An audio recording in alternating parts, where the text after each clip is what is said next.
고린도전서 12장 1절부터 3절까지 말씀입니다.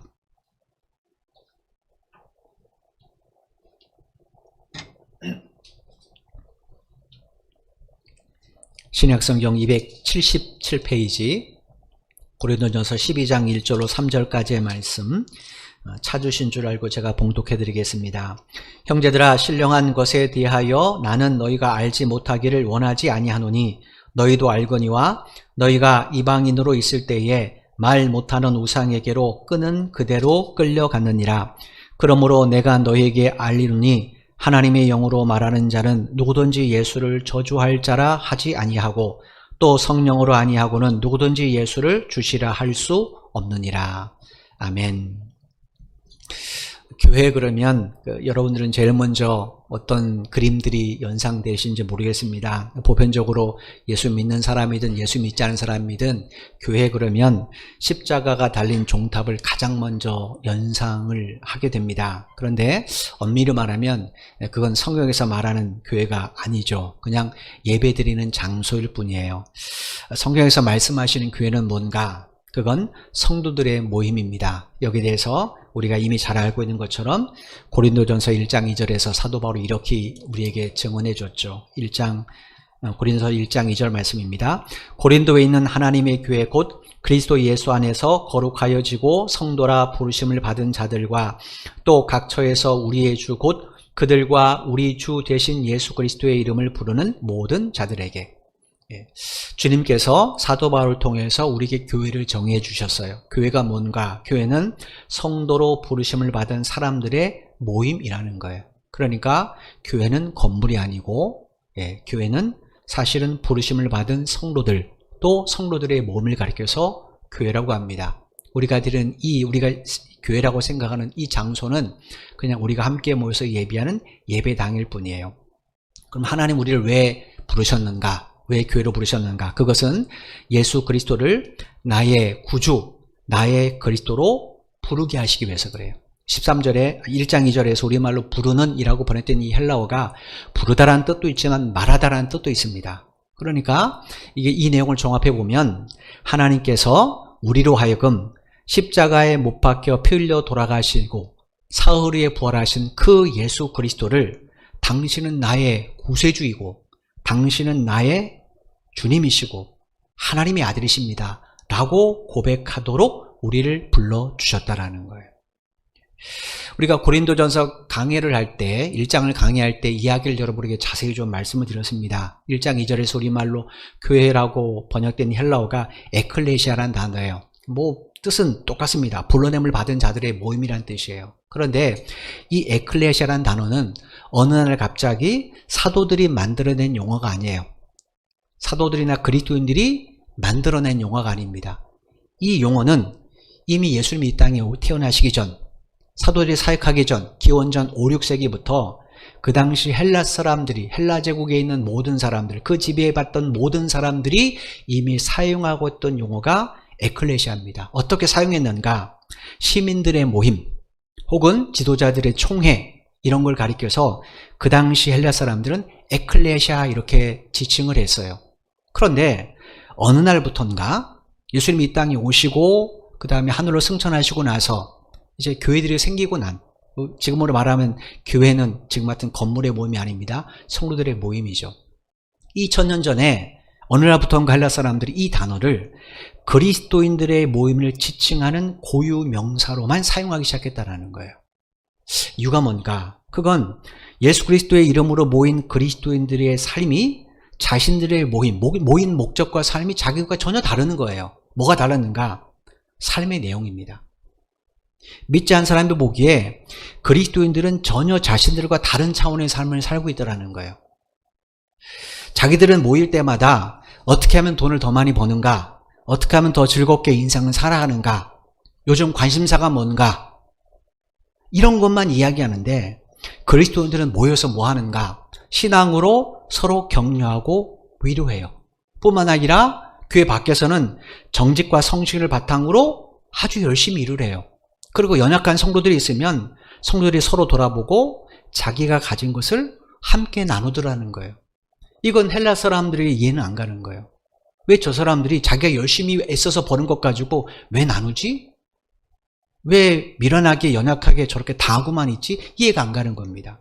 그런데 또 그들은 모여서 오히려 기뻐하고 감사해요. 그러니까 헬라 사람들 입장에서 보면 야, 도대체 저 모임은 도대체 왜 뭔가 도대체 저기 모이는 저 사람들은 무엇 때문에 저런 삶을 사는가 궁금하게 되죠. 그래서 그 당시 사람들이 어떻게 그 사람들이 기독교인들의 모임을 뭐라고 말할 수 없으니까 그때부터 에클레시아라는 이 헬라어를 그리스도인들의 모임, 기독교인들의 모임으로 지칭하는 고유명사로 사용하기 시작했던 거예요.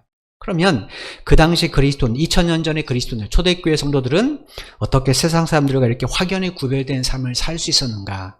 그건 예수님께서 보내주신 성령님이 그들 안에, 그들의 모임 안에 충만하게 임하셨기 때문에 그래요. 요한복음 14장 26절에 보면 예수님께서 우리에게 성령을 보내주시겠다고 약속을 해주셨습니다. 요한복음 14장 26절입니다. 보혜사 곧 아버지께서 내 이름으로 보내실 성령, 그가 너에게 모든 것을 가르치고 내가 너에게 말한 모든 것을 생각나게 하리라. 여기 우리말로 보혜사라고 보냈던 이 헬라어의 의미는 곁에서 돕는 자라는 뜻이에요. 그러니까 성령님은 어떤 분인가? 우리를 곁에서 도와주시는 분이에요. 여러분 아시는 것처럼 예수님이 이 땅에 오셔서 2000년 전에 오셔서 십자가에 못 박혀 죽으시고 사흘 만에 부활하셨어요. 그 40일째 되는 날 하늘로 승천하셨습니다. 즉 제자들의 곁을 떠났어요. 예수님이 계실 때는 제자들이 안전하잖아요. 도울 수 있는 사람이 있으니까. 어떤 어려움이 있으면 주님 찾아가면 되는데, 근데 문제는 예수님께서 하늘로 승천하셨어요. 이제 제자들이 세상의 모든 핍박을 온몸으로 받아내야 됩니다. 인생의 폭풍을 온몸으로 받아내야 돼요. 쉬운 일이 아니죠.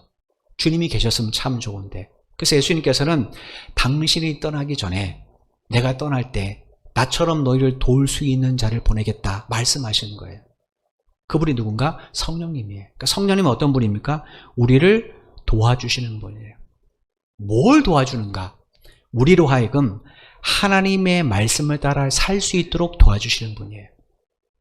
이 내용을 사도 바울이 로마서 8장 26절로 27절에 조금 더 구체적이고 자세하게 우리에게 설명해 줬습니다. 로마서 8장 26절로 27절 말씀입니다.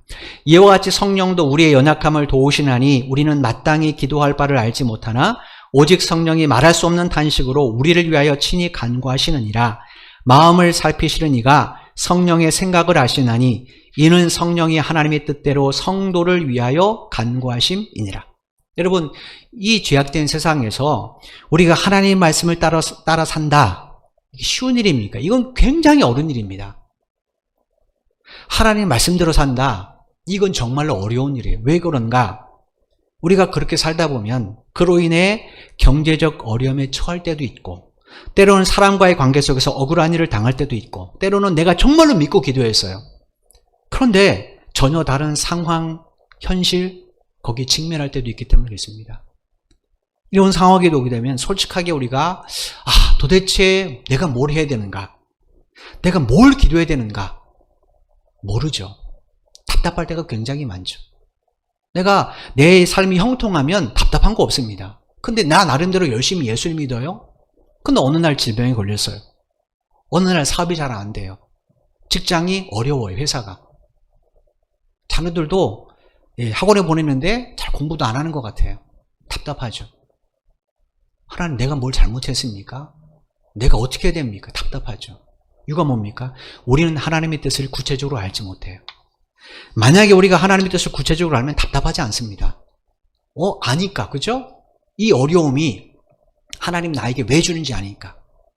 근데 우리는 몰라. 이게 내 믿음의 연단을 위함인지, 신앙의 성숙을 위함인지, 아니면 사탄의 유혹인지 우리는 모른단 말이에요. 알면은 참 좋은데. 바울이 로마서 8장 21절에 뭐라고 말했는가? 성령님은 그런 하나님의 뜻을 정확하게 아신다라는 거예요. 그러므로 우리가 그 성령님의 도움을 힘입으면 우리도 그 어떤 상황 속에서도 믿음의 길을 잘 견디며 걸어갈 수 있지 않겠습니까? 한번 생각해 보십시오. 구약의 창세기의 요셉이 형들에 의해서 애굽의 노예로 팔려갔습니다. 자, 그 당시에 그 현실 속에 요셉이 하나님의 뜻을 알았을까요? 하나님이 자신을 왜 애굽의 노예로 팔려가게 하시는지, 왜 하필이면 왜 하필이면 성범죄와 관련된 사람으로 감옥에 넣는지 요셉이 알았겠습니까? 전혀 몰랐죠. 모세가 어느 날 미디안 광야로 도망을 칠 수밖에 없었습니다. 자기는 자기 동족을 구원하겠다는 열망을 가지고 하는 행동인데 오히려 자기 민족에게 고발당해서 지금 미디안 광야로 도망갑니다. 모세가 그 일을 알겠습니까? 이 나라를 구원하려면 이 백성, 애굽의 노예인 이 백성을 구원하려면 내게 힘이 있어야죠. 권력이 있어야죠. 군사력이 있어야죠. 근데 다 없어졌어요. 하루아침에. 그리고 미디안 광야에 가서 처갓집에서 처갓집의 양을 돌보는 목동신사가 돼요. 한 번도 그런 일을 태어나서 해본 적이 없어요. 애굽에서 목동은요 가장 천한 직업 중에 하나입니다. 왕자의 신분이 하루아침에 천하지 천한 직업으로 전락이 됐어요. 몰라요. 그죠? 다윗이 나라를 구원하기 위해서 골리앗과 맞서 싸웠습니다. 그래서 사울왕이 사위가 됐어요. 어느 날 자기 장인이자 이스라엘 왕인 사울왕이 다윗을 죽이겠다고 3,000명의 군사를 이끌고 쫓아다녀요. 다윗이 이유를 알았겠습니까? 욥이 얼마나 신실한 사람입니까? 어느 날 자기의 모든 재산이 사라지고 자기의 10명의 자녀도 하루아침에 몰살당했어요. 자기의 건강도 잃어버렸고 아내는 자기에게 저주하고 욕하며 도망가 버렸어요. 도대체 자기에게 왜 이런 일이 있는지 어떻게 알겠습니까? 알았다면 그렇게 탄식하지 않았겠죠. 모르는 겁니다. 아무도 몰라요. 그런데도 그들은 다 인내함으로 그 고난을 통과했어요. 어떻게 그럴 수 있었을까요? 그건 그들 안에 성령께서 계셨기 때문에 그래요. 성령께서 그들이 그 어려움 속에서도 믿음을 잃지 않도록 지켜주시고 보호해 주셨기 때문에 그렇습니다. 여러분, 이렇게 믿음의 선인들을 도와주셨던 성령님이 지금 어디 계시는가? 고린도전서 3장 16절을 우리가 살펴봤잖아요. 그 성령님은 지금 우리 안에 계십니다. 그러면 우리가 그 성령을 의지하고 그 성령님의 음성의 귀를 기르게 한다면 우리도 이 믿음의 조상들처럼 요셉처럼 모세처럼 다윗처럼 욥처럼 우리도 우리 안에 있는 현실의 문제 속에서 믿음으로 승리하는 그 길을 걸어갈 수 있지 않겠습니까? 오늘부터 여러분과 함께 살펴보게 될 고린도전서 12장부터 14장까지 말씀은 이 성령에 관한 이야기입니다. 우리 안에 성령님이 계시는데 그 성령님께서 한 사람도 예 없이 모든 하나님의 백성들에게 은사를 베풀어 주셨다는 거예요. 그러면 성령님은 왜 우리에게 은사를 베풀어 주셨을까? 여기에 대해서 사도 바울이 에베소서 4장 11절로 12절에서 이런 이야기를 우리에게 들려줬습니다. 에베소서 4장 11절로 12절입니다. 그가 어떤 사람은 사도로, 어떤 사람은 선지자로, 어떤 사람은 복음 전하는 자로, 어떤 사람은 목사와 교사로 삼으셨으니 이는 성도를 온전하게 하여 봉사일을 하게 하며 그리스도의 몸을 세우려 하심이라. 여기 그는 예수님을 말합니다. 예수님께서 성도들 가운데 어떤 사람은 사도로, 어떤 사람은 선지자로, 어떤 사람은 복음 전하는 자로, 어떤 사람은 목사와 교사로 세우셨다라는 거예요. 목적이 뭔가? 여기 보니까 그리스도의 몸을 바르게 세우게 하기 위함이라고 되어 있어요. 그런데 에베소서 1장 23절에 보면 바울이 교회는 곧 그리스도의 몸이라고 이야기했습니다. 그러면 그리스도의 몸을 바로 세운다는 건 곧 무슨 의미입니까? 교회를 바로 세운다라는 거예요. 이 교회 건물이 아니고 우리의 모임, 우리의 모임을 바르게 세우기 위함이라는 거예요. 이것을 위해서 예수님께서 어떤 사람은 사도로, 어떤 사람은 선지자로, 어떤 사람은 복음 전하는 사람, 어떤 사람은 목사와 교사로 세우셨다라는 거예요. 이것을 누구만 아십니까? 성령님만 정확하게 알아요. 우리는 잘 모릅니다. 하나님이 나를 왜 이 교회로 부르셨는지, 왜 나에게 이 직분을 주셨는지 우리는 몰라요. 왜 나에게 집사 직분을 줬는지, 왜 나에게 장로와 권사와 안수집사 직분을 줬는지, 왜 목사의 직분을 줬는지, 왜 전도사나 강사의 직분을 줬는지 우리는 잘 모릅니다. 누구는 아세요? 그리스도의 영이신 성령님은 정확하게 아십니다. 그 성령님이 우리 안에 계세요. 그러면 그것을 주님께서 나에게 이 직분을 주신 것을 누구보다도 잘 아시는 성령께서, 그 이유와 뜻과 목적을 아시는 성령께서 우리로 하여금 주님께서 맡기신 일을 감당할 수 있도록 우리를 돕지 않겠습니까? 당연히 도와주시죠. 그죠? 오늘부터 여러분과 함께 살펴보게 될 성령의 은사는 이런 성령님의 도우심의 손길이에요. 이 직분을 감당할 수 있도록 우리 힘으로는 안 되니까 성령께서 우리에게 은사를 베풀어 주셨습니다. 그러면 그 은사를 누구를 위해 사용해야 되는가? 당연히 교회를 바르게 세우는 일에 사용해야 되겠죠. 그죠? 왜냐하면 우리를 직분을 주신 목적이 그거니까. 근데 안타깝게도 고린도 성도들은요, 여기에 관심이 없었어요. 자기에게 왜 은사를 주는지, 또 내 안에 있는 성령이, 내 안에 성령이 계신 의미가 뭔지, 또 나에게 왜 직분을 주셨는지, 이게 고린도 성도들에게는 관심이 없었습니다.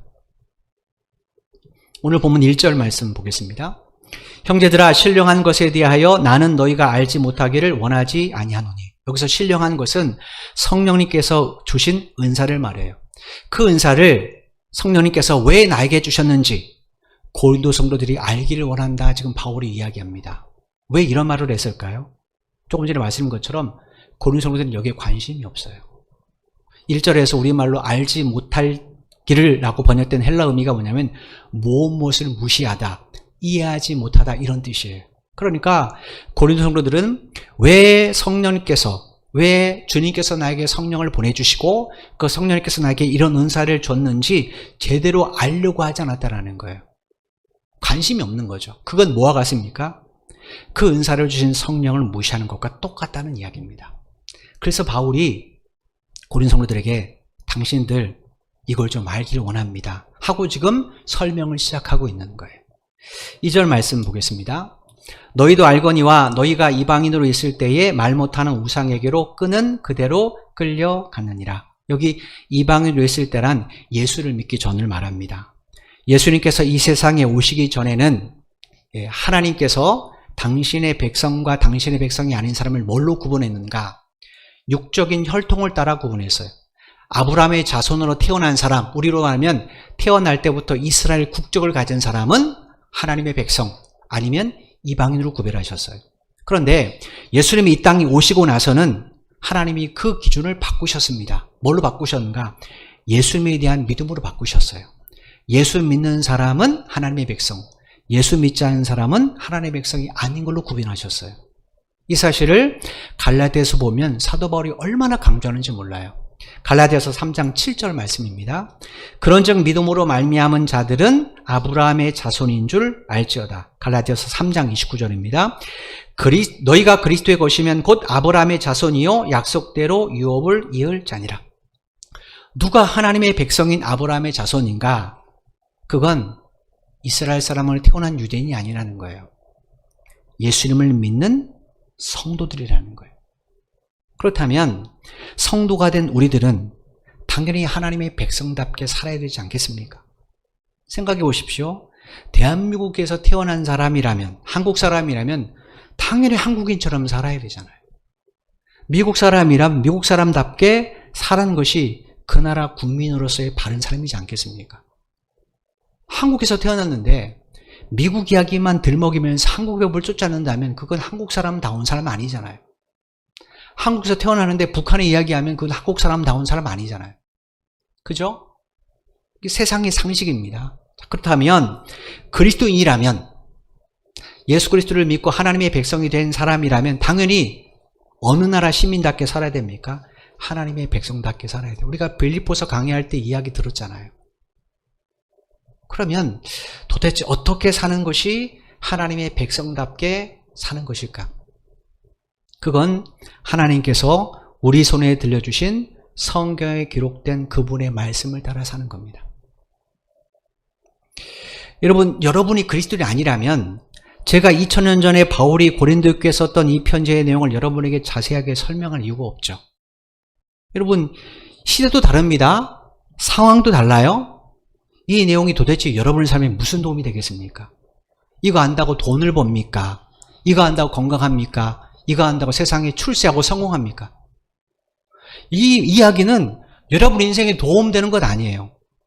근데 왜 하나님께서 저같이 부족한 사람을 통해서 이 말씀을 오늘 여러분에게 전하게 하시는가? 그건 여러분이 하나님의 백성이기 때문에 그래요. 여러분이 하나님께서 당신 아들 예수 그리스도의 예수 그리스도를 십자가에 내어주고 사신 그분의 자녀이기 때문에 이 말씀을 들어주는 거예요. 그렇지 않습니까? 아니, 미국 사람에게 대한민국 법을 이야기할 이유가 없잖아요. 그 사람 미국 사람인데 대한민국 법이 무슨 필요합니까? 근데 대한민국 사람이니까 대한민국 법규를 이야기해 주는 거죠. 우리도 마찬가지예요. 우리도 마찬가지라는 거예요. 하나님의 백성이니까 하나님 백성답게 살아야 되니까 이 말씀을 하나님은 우리에게 들려주는 거예요. 뭐가 하나님 백성답게 사는가? 성경에 이룰 이 말씀을 듣고 그 말씀을 따라 사는 겁니다. 그러면 이 이야기를 가지고 오늘 우리를 비춰보는 겁니다. 거울로 한번 비춰 한번 보십시오. 그럼 이런 질문이 생깁니다.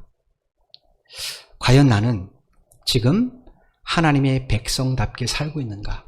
아니면 하나님의 부르심의 뜻도 모른 채 그냥 하나님을 모르는 사람처럼 이방인으로 살고 있는가? 나는 과연 나의 삶의 목표와 목적을 무엇으로 삼고 있는가? 이 세상에서 더 나은 삶인가? 아니면 정말로 신실한 예수님의 제자가 되는 게 내 인생의 목적인가? 목표인가? 한번 살펴볼 필요가 있겠죠. 2절 말씀을 다시 한번 보겠습니다. 너희도 알거니와 너희가 이방인으로 있을 때에 말 못하는 우상에게로 끄는 그대로 끌려갔느니라. 예수님을 믿기 전에 고린도 사람들은 신을 찾기 위해서, 신을 만나기 위해서 어디로 갔는가? 다 고린도에 세워져 있는 신전을 갔어요. 그죠? 신전을 왜 갑니까? 신을 찾기 위해, 만나기 위해서 갔단 말이에요. 그런데 그 신전에 세워진 우상들이 진짜 신인가? 그렇지 않죠. 그건 가짜입니다. 그건 사람들의 머리와 손에 의해서 만들어진 조각물이란 말이에요. 그런 조각물이 무슨 말을 하겠습니까? 그래서 바울이 그걸 가리켜서 말 못하는 우상이다 이렇게 규정한 겁니다. 이런 말 못하는 게 뭡니까? 듣지 못한다는 것을 배경으로 합니다. 여러분, 이렇게 청각장애인들을 보십시오. 청각장애인들은 말을 못하기 때문에 수화로만 대화를 합니다. 그죠? 왜냐하면 듣지 못하기 때문에. 실제로 말을 못하는가? 그렇지 않습니다. 청각장애인들 가운데도 입모양 보고 말을 배운 사람은 말을 해요. 말할 때 사람의 입을 보면서 저 사람이 무슨 단어를 말하고 있는지를 알기 때문에 자기 목소리로 말을 합니다. 우리가 말 못한다는 것은 듣지 못하는 것을 전제합니다. 고린도 성도들은 바로 예수를 믿기 전까지 그런 우상들에게 끌려다녔다는 거예요. 이 헬라어 성경에 보면 2절에서 우리말로 끌려갔느니라고 번역된 이 단어가 미완료형으로 되어 있습니다. 제가 자주 말씀드리지만 헬라어 문법에서 미완료형은 계속되는 행동을 의미해요. 그러니까 태어나서부터 예수 믿기 전까지 계속해서 우상이 끄는 대로 끌려갔다는 거예요. 그러면 고린도에 세워진 우상들은 무엇을 통해 고린도 사람들을 끌고 다녔는가? 끌어당겼는가? 그건 신전의 사제들과 사제들을 통해 만든 우상의 문화입니다. 여러분, 기독교가 이 땅에 오기 전에 우리나라는 대부분 불교나 유교 문화였어요. 그죠? 어떡합니까? 거기에 끌려가게 되어 있어요. 근데 그 문화를 만든 사람이 뭐예요? 다 추종자들이잖아요. 전혀 일반 사람들이 불교의 교리를 만들지 않았습니다. 전혀 유교를 모르는 사람이 유교를 만들지 않았어요. 고린도도 마찬가지입니다. 고린도의 문화는 누가 만들었는가? 신전의 사제들에 의해서 만들어진 문화예요. 고린 사람들이 태어나도 보니까 그런 문화예요. 그리고 신전의 사제들에서 끌려다닙니다. 신전의 사제들이 야, 이날은 너희들 갖고 와서 제물을 이 신에게 바쳐야 돼. 그러면 어떡합니까? 그날 다 제물을 바칩니다. 사제들이 하라는 대로 해요. 너희들의 죽은 조상이 바로 이렇게 여기 있으니까 여기에 뭘 해야, 제물을 바쳐야 이 조상들이 너희를 지켜줘 라고 지목하면 고린 사람들이 다 조상들을 위해서 그 장소로 가요. 우리도 똑같지 않습니까? 예수 믿기 전에 우리나라 똑같았잖아요. 이건 전 세계로 똑같습니다. 동서고을 막느라고 모든 나라의 샤머니즘은 다 이런 식으로 퍼져다 가요.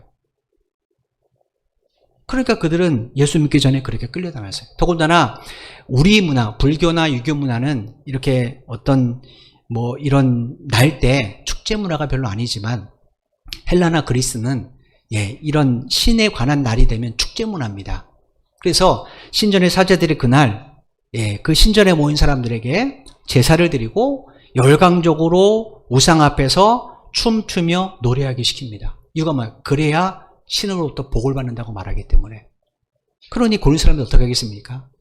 신과 관련된 날이 되면 신전의 제사들의 말처럼 경쟁적으로 열심히 찬양하고 뛰놀겠죠. 이건 여러분 나중에 고린도전서 13장 1절 말씀을 나눌 때 연결되는 부분입니다. 여러분 그랬던 고린도 교회 성도들이 지금은 누굴 예배하게 되었어요? 이 세상을 창조하신 하나님을 예배하고 예수님이 누군지를 알고 믿게 되었어요. 그들이 어떻게 이렇게 참 하나님 앞에 예배할 수 있었는가? 그건 하나님께서 당신의 영이신 성령님을 그들 안에 보내주셨기 때문에 그래요. 3절 말씀입니다.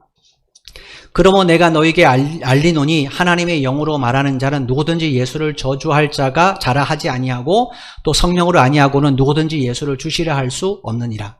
여기서 하나님의 영은 성령님을 말해요. 사도 바울이 로마서 8장 9절에서 증언한 것처럼 성령님이 그 사람에 계시지 않으면 그 사람은 그리스도가 아니다 이렇게 이야기를 했어요. 왜냐하면 성령님은 하나님의 영이 동시에 그리스도의 영이기 때문에 예수의 영이기 때문에 성령님 아니고는 예수를 알 방법이 없어요. 하나님을 알 방법이 없기 때문에 그렇습니다. 따라서 그리스도는 어떤 사람인가? 성령을 받은 사람이에요.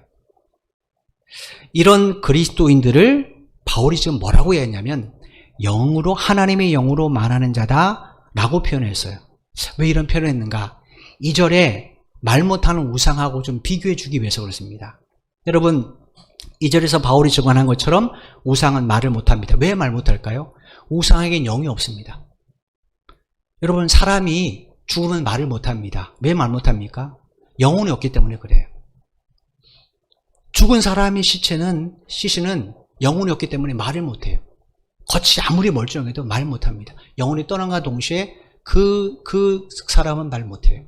영혼이 있어야 말을 합니다. 우상에는 영이 없습니다. 근데 성령님은 어때요? 하나님의 영 자체세요. 영이니까 당연히 말씀을 하시죠.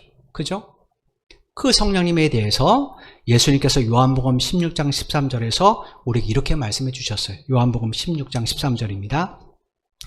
그러나 진리의 성령이 오시면 그가 너희를 모든 진리 가운데로 인도하시리니 그가 스스로 말하지 않고 오직 들은 것을 말하며 장래일을 너에게 알리시리라. 예수님께서 성령님을 어떤 분이라고 우리에게 소개해 줬냐면 우리를 진리 가운데 인도해 주신 분이라는 거예요. 여기서 진리라는 것은 예수님을 말합니다. 그러니까 성령님께서 우리를 예수님에게 인도하신다라는 거예요. 이 말은 예수님께 조금 더 가까이 우리를 인도하신다라는 거예요.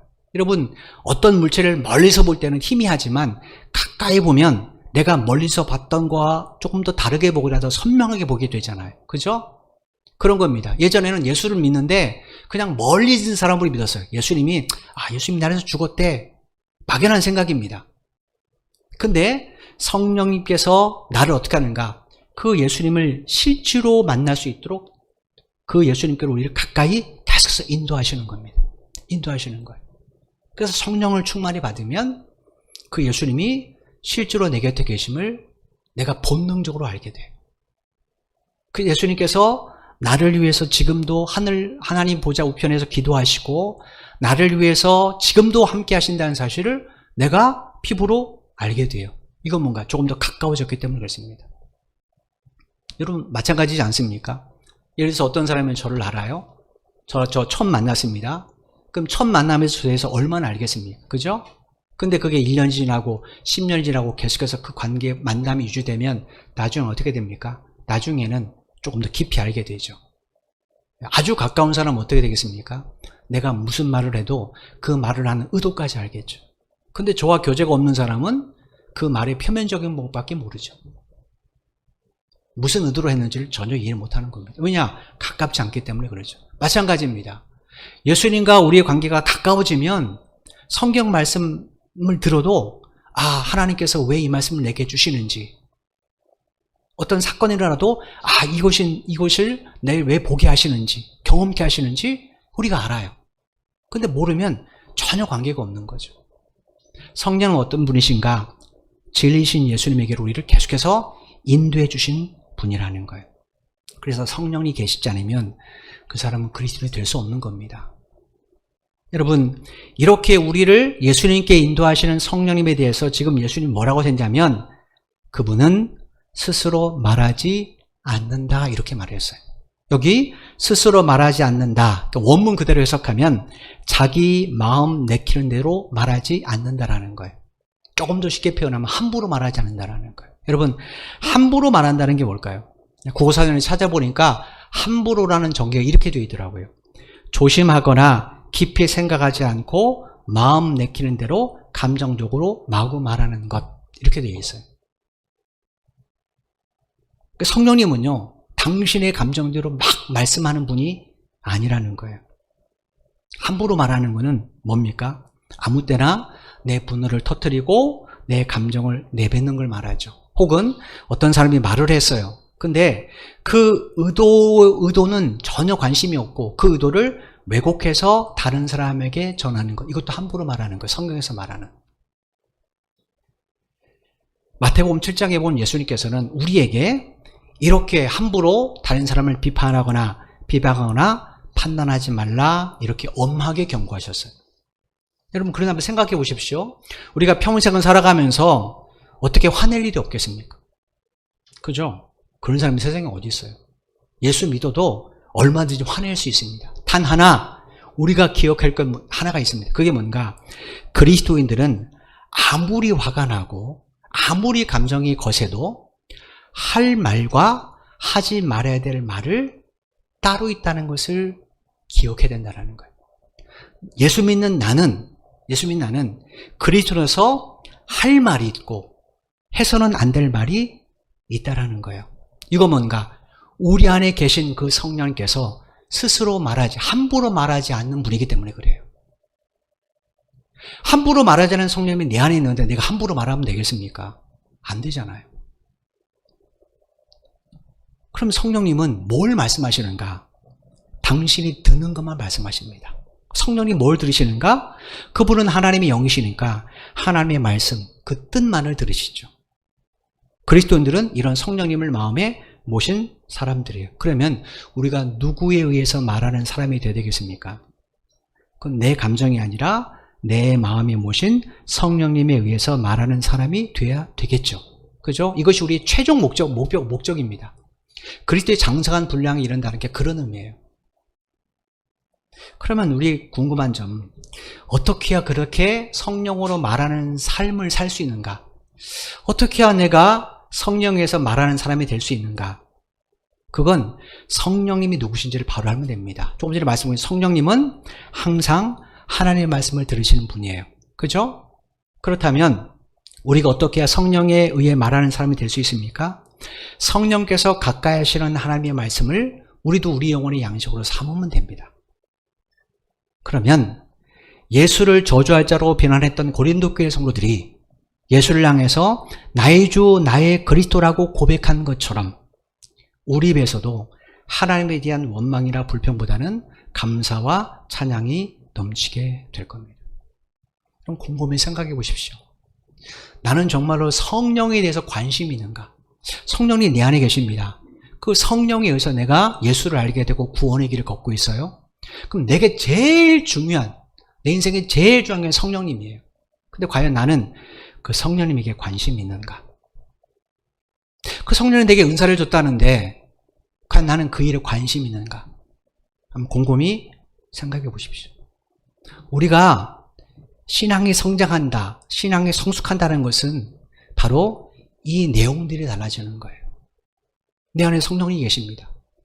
일부에부터 그 얘기 드렸지만 정말로 그리스도라면 내가 내 마음에 있는 말을 쏟아내기 전에 잠깐 1초라도 한번 생각해 보십시오. 과연 이것이 성령이 말하게 하십니까? 내가 누구와 다투기 전에 잠깐이라도 한번 생각해 보세요. 내 안에 성령이 계시는데 성령님, 내가 이럴 경우에 어떻게 대처하면 좋겠습니까? 그것이 바로 성령으로 말하는 사람이라는 거예요. 우리의 문제는 어디 있는가? 내 안에 있는 성령을 내가 인정하지 않고 무시하는 데 있습니다. 내 안에 계신 성령님은 기도하라고 하시는데, 말씀을 읽으라고 하시는데, 예배하라고 하시는데 우리가 그걸 무시하는 데 있습니다. 그러니까 성령과의 교제가 끊어지게 되는 거죠. 그러면 우리 신앙은 반드시 침체하게 되어 있습니다. 우리의 신앙이 회복되고 성장하려면 성령과의 관계를 긴밀하게 가지십시오.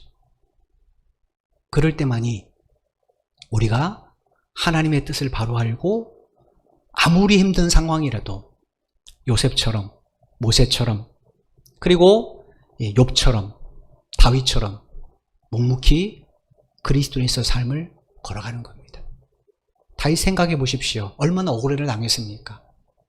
욥도 마찬가지고 모세도 마찬가지잖아요. 그런데 성경에 그들이 자기들을 그렇게 만든 사람을 저주하거나 욕하는 거 보셨습니까? 보지 않습니다. 이거 뭡니까? 그들은 성령을 받은 사람, 성령이 충만한 사람이기 때문에 할 말과 하지 말아야 될 말을 구분했기 때문에 그래요. 우리가 해야 될 말은 위로하고 격려하고 권면하는 겁니다. 하지 말아야 될 일은 그 사람의 영혼을 상처 입히고 저주하는 말입니다. 이건 우리가 어떻게 가릴 수 있는가? 오직 내 안에 계신 성령이 충만할 때만이 가릴 수가 있어요. 여러분, 우리가 그렇게 할 때 우리 입에서 점점 사라지는 게 뭔가? 원망이나 불평이에요. 왜냐? 하나님이 나를 보내신 이유를 알기 때문에. 하나님께서 나에게 이 교회를 부르신 목적도 알고, 하나님께서 나에게 이 직분을 주신 목적도 알고, 하나님께서 나에게 이 사업이나 직장을 주신 목적도 알고, 하나님께서 나에게 이 배우자와 이 자녀를 허락하신 목적도 알고, 그런데 원망과 불평이 뭐 할 필요가 있겠습니까? 이유와 목적은 아는데, 그죠? 수많은 사람 가운데 왜 저 남자를, 왜 저 여자를 내 배우자로 허락하셨는가?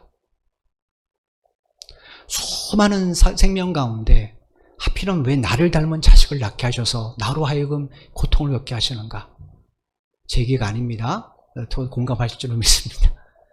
우리가 하나님의 뜻을 바로 알면 그 속에서 힘들고 어렵지만 불평과 원망보다는 감사와 찬양이 나올 수밖에 없어요. 제가 지난번에도 말씀했지만 빌립보의 감옥에 갇혔던 바울과 실라를 생각해 보십시오. 그들은 그 상황에서 억울하게 매를 맞고 억울하게 감옥에 갇혔는데 얼마나 항변하고 싶은 일이 많겠습니까? 변호할 기회도 안 줬는데, 그때도 그들은 오히려 하나님 앞에 감사와 찬양을 드렸잖아요. 이유가 뭡니까?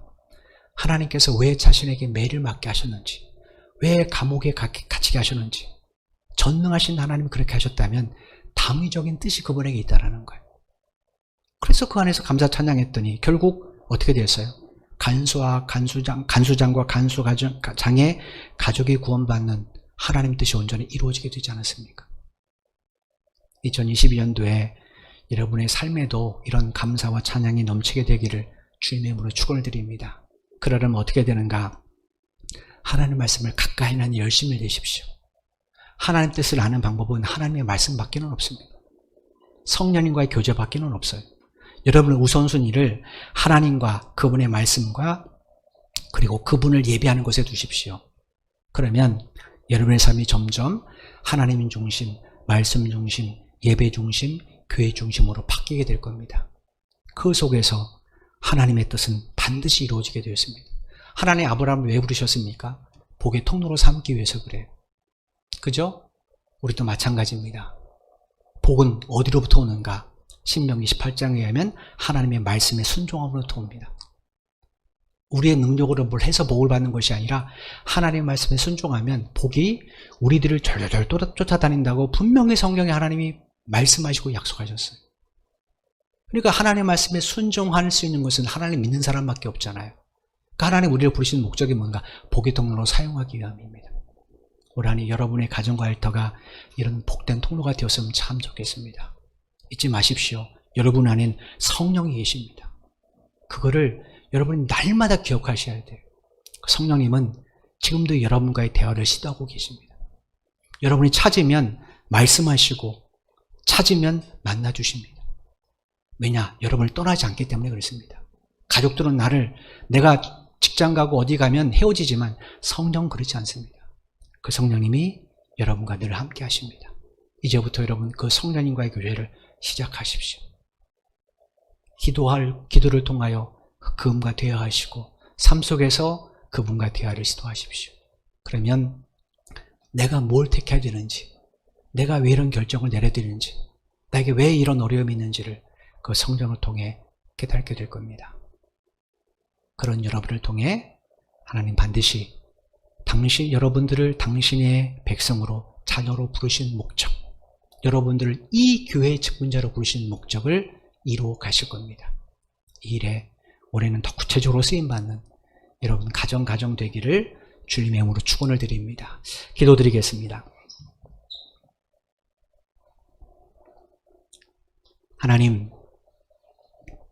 감사합니다. 오늘도 우리에게 귀한 말씀을 들려주시고 우리가 잊고 살았던, 막연하게만 알고 살았던 성령이 내 안에 계신다는 사실을 구체적으로 확인할 수 있도록 도와주셔서 감사합니다.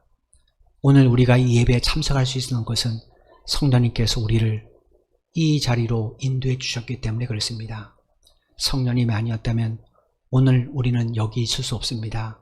성령님께서 부모를 통하여, 친구를 통하여, 아는 사람을 통하여 우리를 이 교회로 불러주셨기 때문에 우리가 함께 예배하고 있는 줄로 믿습니다. 그 하나님께서 우리에게 성령을 보내주실 뿐 아니라 성령을 통해 은사도 베풀어 주셨습니다. 근데 우리는 성령님이 내게 무슨 은사를 주시는지 관심이 없습니다. 그러다 보니 나에게 주신 직분조차도 무엇을 해야 될지 모를 때가 참 많이 있습니다. 하나님, 우리 어리석음을 불쌍히 여겨주시고 올해는 조금 더 성령님과 깊은 교제를 나누는 그런 삶을 살아가도록 도와주옵소서. 성령님, 우리의 무죄함을 깨달아 알게 하여 주시고 오직 주의 뜻을 바로 분별하고 주께서 주신 직분과 주께 주신 가정과 일터에 우리를 향한 하나님의 뜻이 무엇인지를 깊이 찾아갈 수 있는 그런 한 해가 될 수 있도록 도와주옵소서. 그럴 때 하나님께서는 반드시 우리를 통해 당신의 뜻을 이루실 줄로 믿습니다. 그런 하나님의 도구로 쓰임받아서 아브라함처럼 복의 통로로 마음껏 쓰임받을 수 있는 우리 성도들의 삶이 될 수 있도록 도와주옵소서. 하나님 감사합니다. 예배를 마친 우리는 또다시 삶의 현장으로 나아갑니다. 무엇보다도 이 나라의 민족을 불쌍히 여겨주시고 속히 코로나 문제가 안정적으로 하나님 다시 일상회복으로 나아가길 원하오니 성령님 우리를 긍휼히 여겨주옵소서. 인간의 힘으로는 막아낼 수가 없습니다.